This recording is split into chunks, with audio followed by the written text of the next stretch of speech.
화려한 의전과 대접 속 골병드는 국빈 방문. 오태규 칼럼. 윤석열 대통령이 3박 5일간의 네덜란드 국빈 방문을 마치고 15일 귀국했습니다. 올해 13번째 해외 방문이었습니다. 국빈 방문으로 치면 올해만 7번째입니다. 1월 아랍에미리트 공화국을 시작으로 4월 미국, 6월 베트남, 10월 사우디아라비아 카타르, 11월 영국을 거쳐 12월 네덜란드까지 국빈 방문 행진이 이어졌습니다. 2023년 한 해를 국빈 방문으로 열고 국빈 방문으로 닫았다고 해도 과언이 아닙니다. 이쯤 되면 도대체 국빈 방문이 뭐길래 하는 생각이 들지 않을 수 없습니다. 쉽게 말해 국빈 방문이란 한 나라의 원수가 상대국 원수의 공식 초청을 받아 방문하는 일을 일컫습니다. 두 나라 사이에 이뤄지는 최고 수준의 외교 행사이므로 화려한 의정과 대우가 따릅니다. 21발의 환영 예포 발사와 의장대 사열, 초청국 원수 주최 만찬, 초청국의 입법부 방문 및 의회 연설 등의 행사가 열리는 게 보통입니다. 방문 원수를 포함한 공식 수행원에 대한 숙박 및 숙식 제공도 초청국이 제공합니다.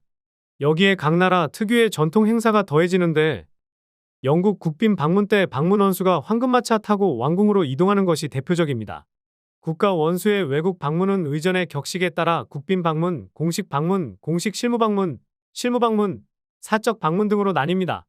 하지만 초청국이 제공하는 의전의 격이 높다고 해서 초청국이 방문국을 다른 나라보다 더 존경한다거나 더 중시한다는 뜻은 아닙니다.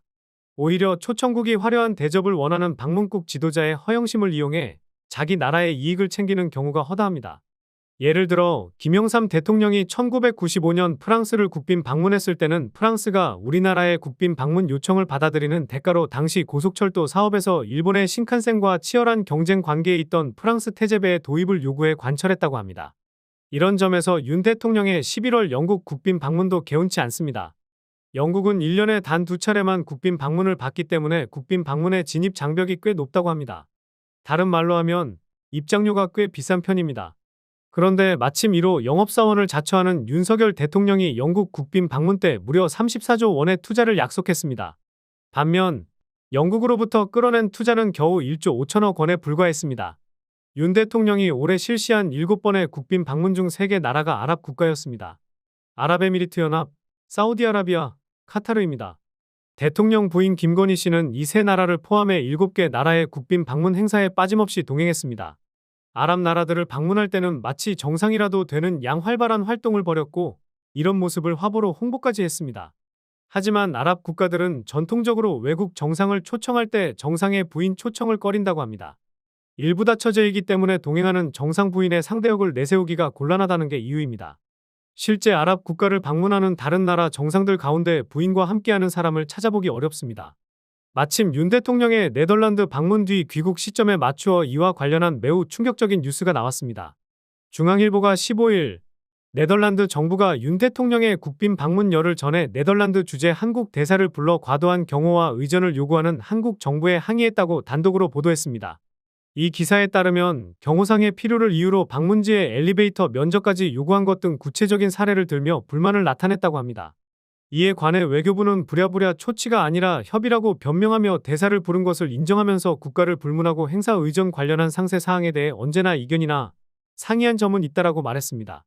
저는 외교부의 이 반론이 사실상 중앙일보 보도를 시인한 것이라고 봅니다. 의전에 대한 이견을 둘러싸고 주재국 대사까지 불렀다는 것 자체가 이례적인, 아니 매우 이상한 일입니다. 이런 외교 참사는 정상적으로 작동하는 외교 의전 관례 속에서는 절대 나오기 어렵습니다. 이런 일이 발생한 구체적인 이유는 알 수 없지만 아랍 나라들의 국빈 방문 때 벌어진 이례적인 행사들이 단서를 찾는 암시가 될지 모르겠습니다. 더 심각한 것은 이런 비밀스러운 내용이 밖으로 흘러나올 정도로 비상식적인 일이 만연하고 있다는 징후입니다. 이런 내용은 초청국 관계자의 입을 통해 나왔다면 그것도 문제지만 우리 쪽에서 흘러나왔다면 정권의 장악력에 큰 금이 가고 있다는 신호라고 봅니다. 윤 정권은 이번 네덜란드 방문의 의의를 반도체 동맹이라는 단어로 설명하고 있습니다. 그런데 윤 대통령과 마크 루터 네덜란드 총리가 발표한 정상회담 공동성명을 보면 윤 정부가 부각하려고 노력하는 만큼 반도체 동맹이 큰 비중을 차지하지 않는다는 걸 알 수 있습니다.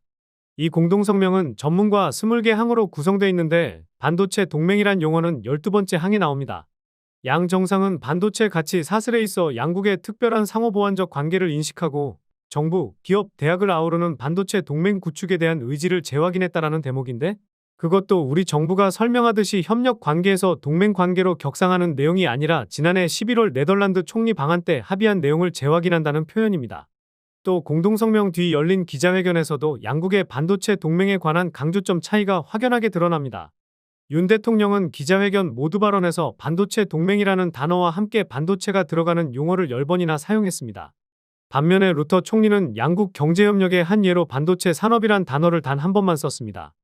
오히려 네덜란드 쪽은 우크라이나에 대한 한국의 군사 지원과 양국 간 국방 협력에 더욱 관심을 두는 모습이었습니다. 외교는 국내 정치의 연장입니다. 국내 정치가 잘 돼야 외교도 잘 작동할 수 있습니다. 또 내용과 형식이 균형을 이뤄야 합니다. 과도한 의전에 취해 내용이 부실해진다면 그런 외교는 안 하는 것만 못합니다. 이런 점에서 국내 정치가 엉망진창이고 화려한 의전과 대접에만 신경 쓰는 윤석열 정권의 외교는 시작부터 실패를 내장하고 있다고 해도 과언이 아닙니다. 속빈 강정으로 끝낸 이번 네덜란드 국빈 외교는 그런 외교의 대표 사례로 기록되기에 손색이 없습니다.